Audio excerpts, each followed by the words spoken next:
মাগুরা শহরের ব্যস্ততম road Chowringhee road, এটা ডিসি কোর্টের সামনে অবস্থিত। একাডেমি মার্কেট, একাডেমির যে মার্কেট আছে সেই মার্কেটের সামনে একটা চার দোকানে আমরা এখানে বসেছিলাম। এটা ব্যস্ততম রোড, এইখানে হঠাৎ করে ককটেল বিস্ফোরণ ঘটে। আমরা দোকানের থেকে বের হয়ে দেখি বিকট শব্দ আওয়াজ হয়েছে, অনেক ধোঁয়া বেরোচ্ছিল। যখন এই ককটেলটি বিস্ফোরণ ঘটে তখন আমরা লক্ষ্য করি যে আশেপাশের দোকানদাররা দেখছে যে একটা লাল আরটিআর আর একটা রিক্সা গেছে, এ ব্যতীত তখন আর কিছু যায়নি। আমরা ধারণা করতেছি যে এইখানে লাল আরটিআর বা রিক্সা থেকে এই ঘটনাটা ঘটানো হয়েছে। যে বা যারা এই ঘটনার সাথে জড়িত, আমরা চাই তাদেরকে দ্রুত আইনের আওতায় আনা হোক, তাদের তাদের দৃষ্টান্তমূলক শাস্তির ব্যবস্থা করা হোক।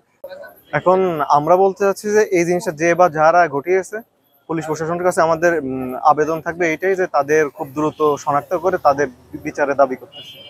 এই যে আমরা এই যে অন্তর দোকানের এখানে আমি আলামিন কাকা আর 4-5 জন এখানে বসেছিলাম। থাকার পর বিকট আওয়াজ হয়, এই যে এখানে ধোঁয়া ওরে, দোকানের উপরে ধোঁয়া উঠলে আমরা আর কি এখানে আছি, বিকট আওয়াজ দেখে এখানে ককটেল পড়ে রয়েছে। কে বা কারা মারছে তা দেখি না, জানি না, হয়তো বা দোকানদাররা ধারণা করছে রিক্সায় কেউ যাওয়ার পথে হয়তো বা এই ককটেল বিস্ফোরণটা ঘটাইছে। এখন এখানে সবাই আতঙ্কিত, অনেক লোক ভয় পাইছে, ঠিক আছে, এরকমের কে বা কারা করছে জানি না, বাট এর দৃষ্টান্তমূলক বিচার দাবি জানে আমরা, কে বা কার, হয়তো বা আওয়ামী লীগ বা ছাত্রলীগের কেউ এই জিনিসটা ঘটিয়েছে। কিছুক্ষণ আগে এখানে একটি ককটেল বোমা মারা হয়েছে। যারা মারছে তারা আসলে জনমনে আতঙ্ক সৃষ্টি করার জন্য এভাবে মারছে।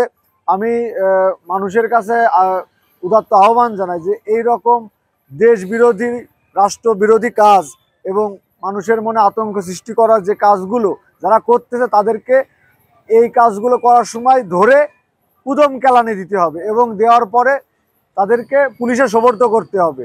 এই কাজগুলো হ্যাঁ, মাগুরা সদর থানাধীন এমআর রোডে CC5 স্টার ফাস্টফুডের দোকানের সামনে বোমার সাদৃশ্য একটা বস্তু দেখা গিয়েছে।